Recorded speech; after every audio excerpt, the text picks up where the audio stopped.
Hi guys, my name's Angela Lawrence and I'm just happen to be a member of this church, and side job is registered nurse at the hospital.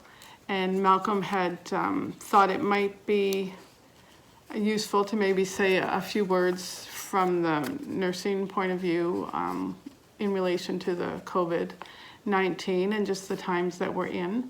And initially, I had thought a few years ago, I had moved from being on an active nursing floor to still active, but less physical. So I'm over on the postpartum and, delivery side of the floor, as, if you go to have children or gynecological surgeries, things like that. So I didn't feel that I was as maybe as important going into this discussion. And anyway, I left it at him, and he decided that maybe it was still useful to say a few words about it. So I agreed, and as I was settling into bed last night, it was heavy on my thoughts and things, and just asking God, what is it that he would like me to try to share, and I can tell you from a mom's point of view, a nurse's point of view, and just a everyday person's point of view, I think. Sorry if I keep looking down. I think the heaviest thing on my heart is that it's a fearful time, and it's a time that none of us that I'm aware of, have lived through anything like this. I'm hearing a lot about, the elderly, have lived through different kind of fears of the war and different viruses that they had heard about, and hospitalized, being set up and things like that. So it's similar in those types of thoughts and aspects. So right now, as far as a nurse goes, when I'm going to work the last month or so, extremely quiet. It couldn't be an easier shift to work. Things are very limited in patients. We don't have a lot of patients right now. The patients we have are in and out rather quickly. The hospital has done an excellent job of very, very quickly getting people into the proper nursing homes that they needed to be. And as you know, over the last few years, a number of the beds have been taken up by people that are elderly, needing placements, needing special care homes, different things like that. Often admitted, and then home situations don't allow them to return, so they're faced with that.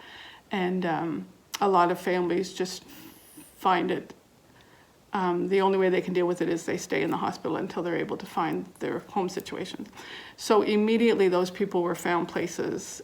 So that eliminated a lot of the beds throughout the hospital. And then rather quickly, there was a whole unit that has been vacant for some time, which the hospital has been using to move units for different things if they needed work done in their units, things like that. So that is amazingly totally available for the COVID. So from what I understand, that unit is called COVID Cove, and that's where they seem to be prepared to place those people. There will be mild cases. I'm sure there's going to be mild cases, and they will be on the units, and I potentially could be looking after them. Our unit is, as we have heard, has been downsized significantly for the main purpose that I think they will be floating our staff to these different areas to be used where they need to be used. Some of it may be the front line. Some of them seem to be going down to screen people as they come in. Some people are put on other units, like I may be floated to neonatal, I may be floated labor and delivery. Couldn't do a whole lot there, but I can utilize what skills I have. Most of us will not be working in the COVID active place, because basically that's SI and MICU staff that are going to be utilized there. So we really need to be praying for those people and for those doctors.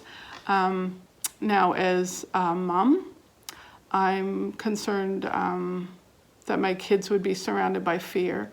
I think that a lot of my two kids in particular, I have one that is on her own and thriving in the job that she loves, and praying for her that she's smart with what she does in relation to her job, and that she's doing proper hand hygiene, things like that.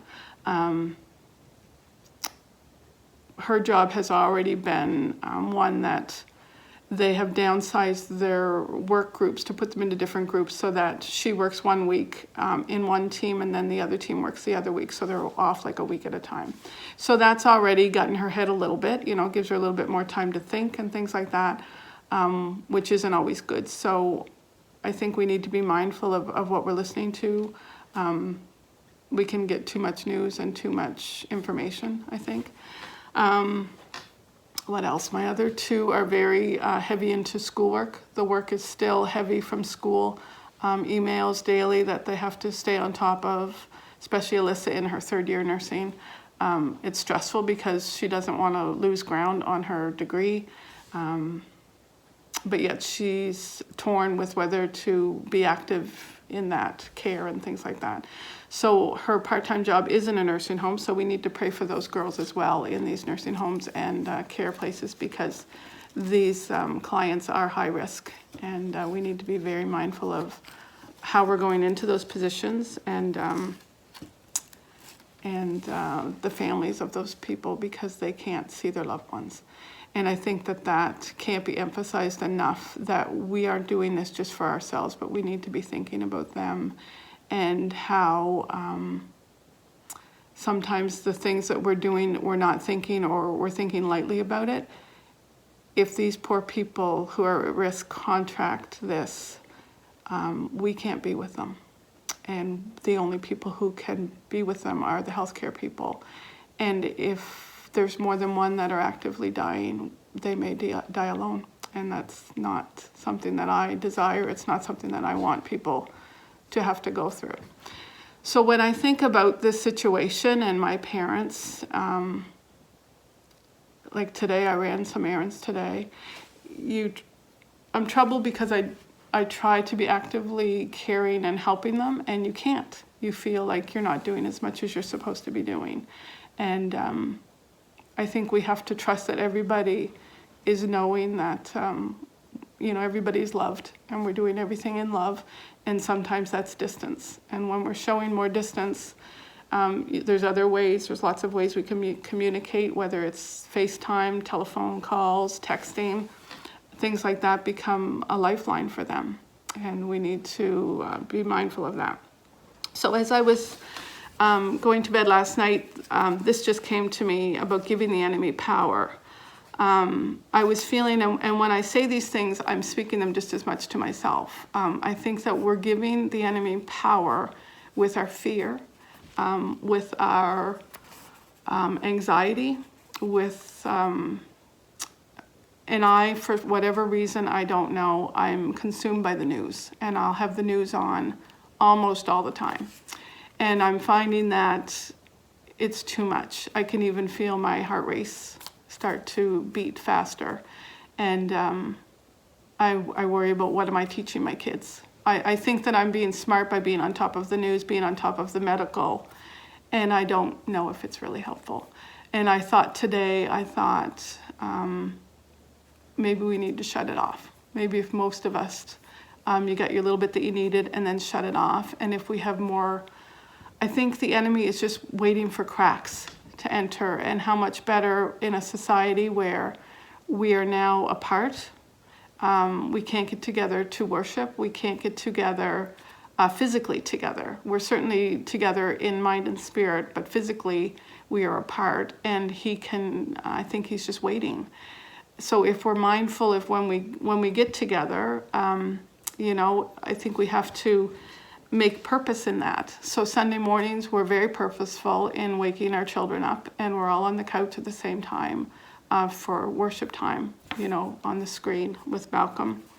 And we also share in time with Amanda's church as well, which is the King's Church. So we try to, encourage her in that as well.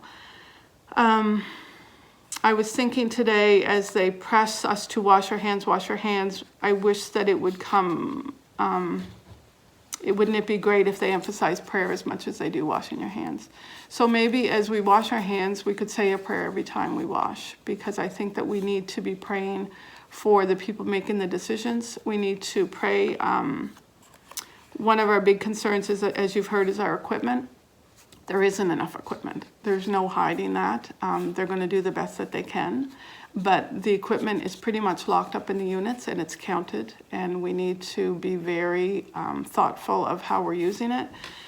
And there are going to be situations where we probably should be choosing to use a certain protective equipment, and we can't because it needs to be thought of, sorry, touching my nose, thought of how we maybe need to use that at a higher risk situation later. So there's a certain amount of fear with that.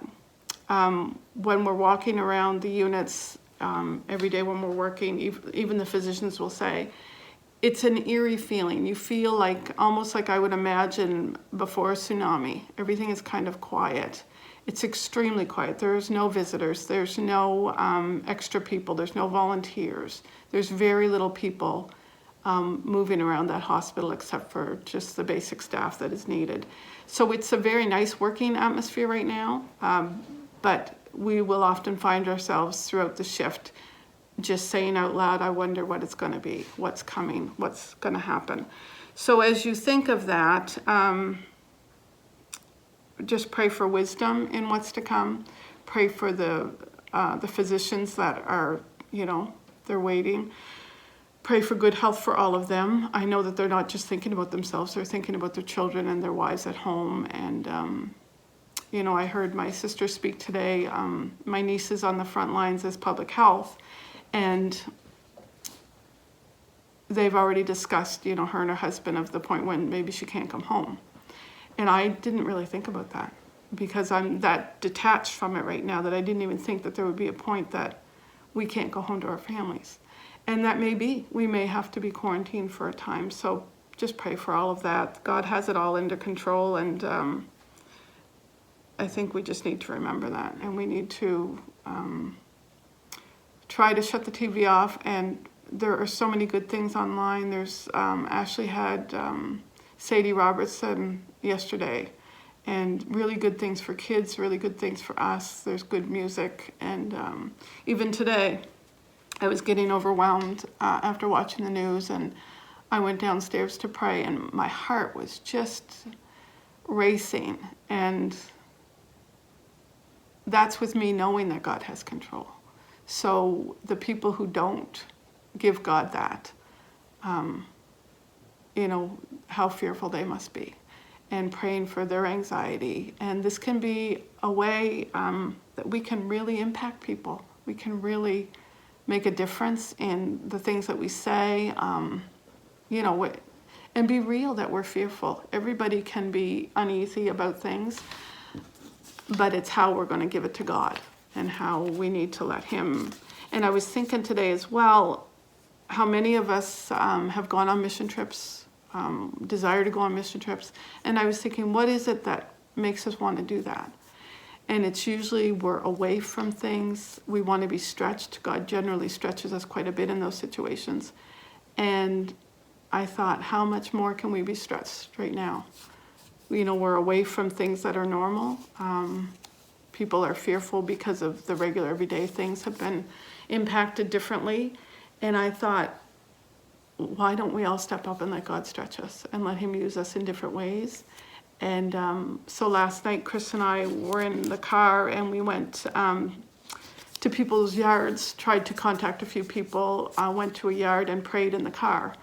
We can do that. We're safe distance. You can get in their car, get their cell phone number or their phone number if you're fortunate to have a cell phone. Sit in the yard and pray for people. And that way we're still making contact. We're still making people feel they're not forgotten, they're remembered. And I think that we can get through this stronger than when we went in. So in that, I just pray that my little bit maybe has made you think about maybe the front lines a little bit, and we just really pray for those people. Be nice to people when you're stretched in the grocery stores, things like that. Anyway, and I just pray that God is with all of you in whatever place you're at. Amen.